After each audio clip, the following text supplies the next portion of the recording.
নমস্কাৰ বন্ধুসকল welcome to my YouTube channel Assam career job আজি পুনৰ আপোনালোকৰ বাবে বহুত ভাল খবৰ আহি গ'ল মাৰ্চেণ্ট নেভি ফালৰ পৰা পুনৰ 3062টাকৈ চাকৰি মুকলি কৰি দিলে 10 পাছ 12 পাছ গ্ৰেজুৱেশ্যন সকলোৰে ভেকেঞ্চি আছে কুক মেছ বয় হেল্পাৰ এনেধৰণৰ আপোনালোকক বহুখিনি আপোনালোকে ভেকেঞ্চি দেখিব পাব সম্পূৰ্ণ ডিটেইলছ মই আপোনালোকক এই ভিডিঅ' যোগে আলোচনা কৰা হ'ব আৰু ইয়াৰ কাৰণে আপোনালোকক অনলাইন যোগে আবেদন কৰা হ'ব অনলাইন লিংকটো মই ক'ত পাব কেনেদৰে আবেদন কৰিব পাৰিব কোনটোৰ কাৰণে কিমান অৰ্হতা লগতে আপোনালোকৰ এজ ক্ৰাইটেৰিয়া কিমান লাগিব সিলেকশ্যন প্ৰচিডিউৰ কি হ'ব এক্সাম ক'ত দিব লাগিব আৰু আপোনালোকৰ কেনেদৰে আপোনালোকৰ আৰু সিলেকশ্যনসমূহ লাভ কৰিব সকলোখিনি কথা এই ভিডিঅ' যোগে আলোচনা কৰা হ'ব যদি ভিডিঅ'টো ভাল পায় ভিডিঅ'টো লাইক কৰিব পাৰে লগতে এনেকুৱা ধৰণৰ ভিডিঅ'সমূহ প্ৰতিদিনে পাই থাকিবলৈ আমাৰ চেনেলটো ছাবস্ক্ৰাইব কৰি ল'ব পাৰে তেতিয়া আপোনালোকে ডেইলি জবৰ আপডেটসমূহ পাই থাকিব আৰু ভিডিঅ'টো বন্ধুৰ মাজত শ্বেয়াৰ কৰি দিয়ক যাতে সকলো বন্ধুবোৰে জবৰ আপডেটসমূহ পাই থাকে আহক আজি আমি ভিডিঅ'টো আৰম্ভ কৰোঁ ইয়াত আপোনালোকে দেখিব পাইছে ভেকেঞ্চিখিনি মুকলি কৰিছে মাৰ্চেণ্ট নেভি ফালৰ পৰা আৰু এপ্লাই ষ্টাৰ্ট হৈছে আপোনালোকৰ 1 ছেপ্টেম্বৰ 2024 পৰা আৰু লাষ্ট ডেট আছে 20 অক্টোবৰ 2024 পৰ্যন্ত আপোনালোকে আবেদনসমূহ কৰিব পাৰিব আৰু ৰিটেন এক্সামৰ যিখন হ'ব সেইটো হ'ব আপোনালোকৰ নৱেম্বৰ মাহত অনুষ্ঠিত হোৱাৰ সম্ভাৱনা মানে টেন্টেটিভ ডেট দিছে যে নৱেম্বৰ মাহত অনুষ্ঠিত হ'ব পাৰে আৰু ৰিজাল্টটো আপোনালোকৰ 3 দিনৰ আফটাৰ এক্সামিনেশ্যন 3 দিনৰ ভিতৰত আপোনালোকক ঘোষণা কৰা হ'ব ইয়াত উল্লেখ কৰি দিয়া আছে মাৰ্চেণ্ট নেভি ফালৰ পৰা ভেকেঞ্চিখিনি আহিছে আৰু এখন এডভাৰটাইজমেণ্ট 2 নম্বৰ এডভাৰটাইজমেণ্ট হয় বছৰত আপোনালোকৰ দুবাৰ মাৰ্চেণ্ট নেভি ফালৰ পৰা ভেকেঞ্চি মুকলি কৰে এইটো আপোনালোকৰ প্ৰথম বৰ্ষটো ফাৰ্ষ্ট যিখন নটিফিকেশ্যন এখন মুকলি কৰে এইটো ছেকেণ্ড বেষ্টৰ নটিফিকেশ্যন হয়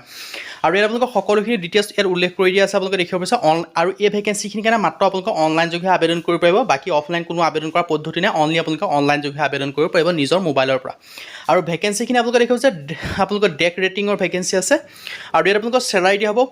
50,000 পৰা 85,000 টকা পৰ্যন্ত লগতে কোৱালিফিকেশ্যন বিচাৰিছে 12 পাছ আৰু আপোনালোকৰ ইঞ্জিনিয়াৰ ৰেটিঙৰ ভেকেঞ্চি আছে তাৰপৰা চিমেনৰ ভেকেঞ্চি আছে ইলেক্ট্ৰিচিয়ানৰ ভেকেঞ্চি আছে ৱেল্ডাৰ হেল্পাৰৰ ভেকেঞ্চি আছে মেছ বয়ৰ ভেকেঞ্চি আছে লগতে কুকৰ ভেকেঞ্চি আছে আৰু ইয়াৰ কাৰণে আপোনালোকৰ 10 পাছ বিচাৰিছে আৰু কিছুমানৰ কাৰণে 12 পাছ বিচাৰিছে লগতে ITI বিচাৰিছে আৰু লগতে চিম্পল 10 পাছৰ কাৰণে ভেকেঞ্চিখিনি দেখিব পাইছে চিম্পল 10 পাছৰ কাৰণে মেছ বয় আৰু কুকৰ ভেকেঞ্চিটো আপোনালোকে আবেদনসমূহ কৰি ল'ব পাৰিব আৰু এই ভেকেঞ্চিখিনি আপোনালোকে যিখিনি দেখিছে অনলি সেইখিনি মেল কেণ্ডিডেটৰ বাবে আবেদন কৰিব কোনো ফিমেল কেণ্ডিডেট আবেদন কৰিব নোৱাৰে এইখিনি ভেকেঞ্চি অনলি মেল কেণ্ডিডেটৰ বাবে আবেদন কৰিব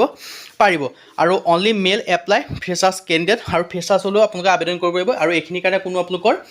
এক্সপিৰিয়েঞ্চ নালাগে ফ্ৰেছাৰ্ছ হ'লেও আবেদন কৰিব পাৰিব আৰু অনলি আপোনালোকৰ মেল কেণ্ডিডেটে আবেদন কৰিব পাৰিব ফিমেলে আবেদন কৰিব নোৱাৰে আৰু ইয়াৰ কাৰণে আপোনালোকৰ 12 পাছ ৰিজাল্টটো যদি হ'লে আছে তেওঁলোকেও আবেদন কৰিব পাৰিব লগতে আপোনালোকে ইণ্ডিয়াতে আপোনালোকে সিলেকশ্যন বা পোষ্টিংসমূহ লাভ কৰিব লগতে application will be submit only online যোগে আপোনালোকৰ এপ্লিকেশ্যন ফৰ্মখন চিলেক্ট কৰা বা আপোনালোকৰ একচেপ্ট কৰা হ'ব আৰু ইয়াত আপোনালোকে দেখিব পাইছে সকলোখিনি পোষ্ট আছে ডিগ ৰেটিঙৰ কাৰণে আছে 511টা ইঞ্জিন ৰেটিঙৰ কাৰণে আছে 711টা চিমেনৰ কাৰণে আছে 302টা আৰু ইলেক্ট্ৰিচিয়ানৰ কাৰণে আছে 29টা তাৰপিছত আপোনালোকৰ ৱেল্ডাৰ হেল্পাৰৰ কাৰণে আছে 96টা মেছ বয়ৰ কাৰণে আছে 304টা কুকৰ কাৰণে আছে 607টা আৰু জেণ্ডাৰ অনলি মেল কেণ্ডিডেট আকৌ এবাৰ কৈছোঁ ইয়াত যিখিনি ভেকেঞ্চি আছে গোটেইখিনি অনলি মেল কেণ্ডিডেটৰ কাৰণে আবেদন কৰিব ফিমেলে আবেদন কৰিব নোৱাৰে মেল কেণ্ডিডেটৰ কাৰণে আবেদন কৰিব পাৰিব লগতে ৰিটেন এক্সামিনেশ্যনৰ আপোনালোকৰ যিখিনি চিলেকশ্যন বা যিখিনি নিয়মত অনুষ্ঠিত হ'ব মই সেইখিনি আপোনালোকক জনাইছোঁ নিগেটিভ মাৰ্ক থাকিব 0.25কৈ আৰু টোটেল কুৱেশ্যন থাকিব 100টা আৰু ইয়াৰ কাৰণে আপোনালোকৰ কোনখিনি ধৰণৰ এক্সামসমূহ সেই কথা জনাই দিম এক্সামসমূহ আপোনালোকৰ কি আহিব আৰু লগতে এক্সামৰ কোনখিনি ছাবজেক্টৰ ওপৰত আপোনালোকে এক্সাম দিব লাগিব আৰু এক্সামৰ চেণ্টাৰটো কি হ'ব মই আপোনালোকক সেইখিনি কথাও জনাই দিম আৰু ইয়াৰ আপোনালোকে দেখিছে ডেছক্ৰিপশ্যন অফ এক্সাম সেই কথাটো উল্লেখ কৰি দিয়া আছে আৰু ইয়াৰ কাৰণে অনলি মেল কেণ্ডিডেটে আবেদন কৰিব ফিমেলে নোৱাৰিব আৰু এক্সামিনেশ্যনসমূহ হ'ব জেনেৰেল এৱাৰনেছৰ কাৰণে আহিব তাৰপৰা আপোনালোকৰ ছায়েন্স নলেজৰ ওপৰত আহিব ইংলিছ নলেজৰ ওপৰত আহিব এপ্টিটিউড আৰু ৰিজনিঙৰ ওপৰত আহিব টোটেল টাইম দিয়া হ'ব 2 ঘণ্টা আৰু মাৰ্কছ থাকিব 100 নম্বৰ আৰু 100টা কুৱেশ্যন ইয়াত কিছুমান আপোনালোকৰ মানে আপোনালোকৰ ৰুলছ কিছুমান লিখি দিয়া হৈছে আপোনালোকে দেখিব পাইছে 10 পাছৰ কাৰণেও আপোনালোকৰ 10 লেভেলত এক্সাম অনুষ্ঠিত হ'ব 12 পাছৰ কাৰণে থাকিব লগতে আপোনালোকৰ এক্সামসমূহ 3টা ধৰণৰ আপোনালোকে দেখিব পাৰিছে অনুষ্ঠিত কৰা হ'ব ইংলিছ হিন্দী দুটা লেংগুৱেজত অনুষ্ঠিত হ'ব ইংলিছ বা হিন্দী আপোনালোকে হিন্দীত দিব পাৰিব ইংলিছত দিব পাৰিব আৰু বিশেষকৈ যিসমূহ অসমৰ কেণ্ডিডেটে আবেদন কৰিব তেওঁলোকে এক্সামসমূহ গুৱাহাটীত দিব লাগিব আৰু এইটো মেল কেণ্ডিডেটৰ ভেকেঞ্চি হয় গুৱাহাটীতে আপোনালোকে এক্সামসমূহ দিব লাগিব হাউ টু এপ্লাই ইয়াৰ কাৰণে আবেদন কৰিবলৈ যিটো অফিচিয়েল ৱেবছাইট হয় www.c আপোনালোকে দেখিব পাইছে এই যিটো অফিচিয়েল ৱেবছাইট হয় তাৰ যোগে আপোনালোকে আবেদনসমূহ কৰি ল'ব পাৰিব আবেদনসমূহ 1 ছেপ্টেম্বৰ পৰা 20 অক্টোবৰ পৰ্যন্ত আবেদনসমূহ চলি থাকিব যদি আপোনালোকে ইণ্টাৰেষ্টেড আবেদনসমূহ কৰিব পাৰে আৰু সিলেকশ্যন প্ৰচিডিউৰটো অনুষ্ঠিত হ'ব ফাৰ্ষ্ট টাইম আপোনালোকৰ ৰিটেন টেষ্ট অনুষ্ঠিত হ'ব